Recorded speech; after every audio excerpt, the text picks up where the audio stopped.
What's up guys, today I want to give you a few ideas for some hacks that you can use for improving your riding really quickly. We're not going to cover skills like learning manuals or getting better at cornering, things that take a lot of time and practice. When I say hacks, I'm talking about things that are going to improve your riding almost instantly. Don't think that's possible? Try them out yourself. Let's get started.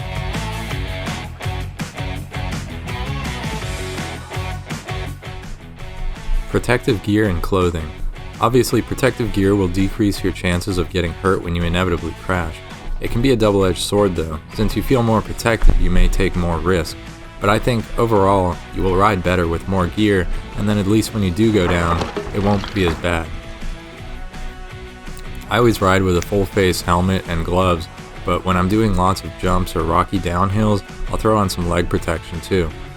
And if I'm riding with a group, I'll usually bring goggles as well. Not only do you feel more protected, but I think there's a coolness factor to it as well.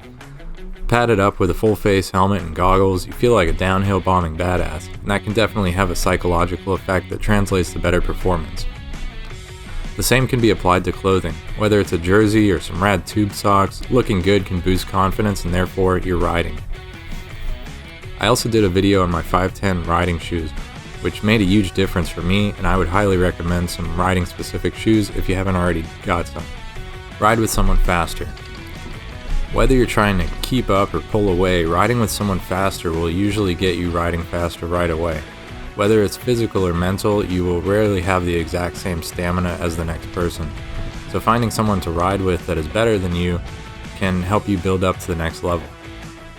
Whether they are behind you and giving you that little bit of extra reason to get up the next hill, or you're trying to keep up on a fast downhill, you can learn what they're doing right and try to emulate it. Some of my best riding is done when I let Luna go out in front of me and I'm trying to keep up with her. But of course, riding with more experienced riders or even watching videos of pro riders always helps me ride a little bit better. Wear a GoPro.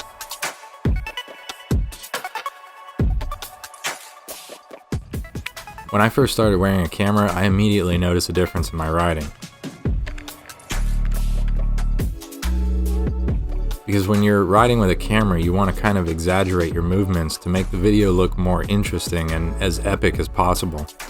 If you don't start going faster right away, you will after the first time you play back a video you thought would look so cool, only to see that in reality you were going pretty slow. And that rock drop doesn't look nearly as big as it did in person. So you'll always be trying to do bigger features because when you play them back on a wide-angle camera, they don't look as big. And because of the GoPro effect that comes with having a wide-angle camera, the rock drops and jumps that you're doing don't look as big as they do in person, so that'll push you to do bigger and bigger features. This may seem like a bad idea, and obviously if you do this, I assume no liability. But personally, I've done it a few times, and if you've been mountain biking for any length of time at all, it's no secret that mountain bikes and beer go together. Maybe it's because most mountain bikers are just flannel wearing hipsters, or maybe it's because downing a nice hoppy beverage before a ride can loosen you up and has an effect on your performance. Now obviously there's a fine line here that shouldn't be crossed. Drinking on a longer endurance ride can obviously have more negative consequences than positive ones. But for shorter trails or parks, it can really get you flying downhill with the combination of physically loosening you up and mentally pushing away some of the fear. A better bike. Now I'm not saying go out and buy a $2,000 plus bike right now, not at all.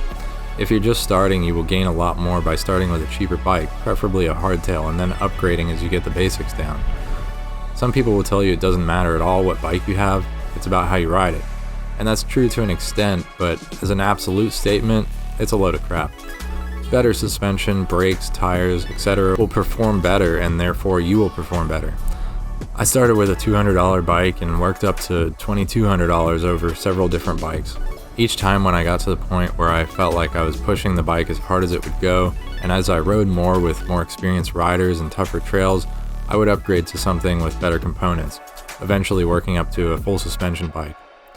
And I'm not gonna lie, the rear suspension made a huge difference, especially in traction, which then translated to more confidence and better riding. Nothing against hardtails, and I'd like to eventually get another one as a second bike, but for now it's expensive enough to maintain the one I have. Well, that's it, guys. Make sure you hit that like button if you enjoyed the video and you're ready to get out and try some of these. Let me know which one you like best in the comments, or if you have a hack that I didn't mention in the video. Be sure to subscribe so you don't miss any new content. As always, thanks for watching. I'll see you next time.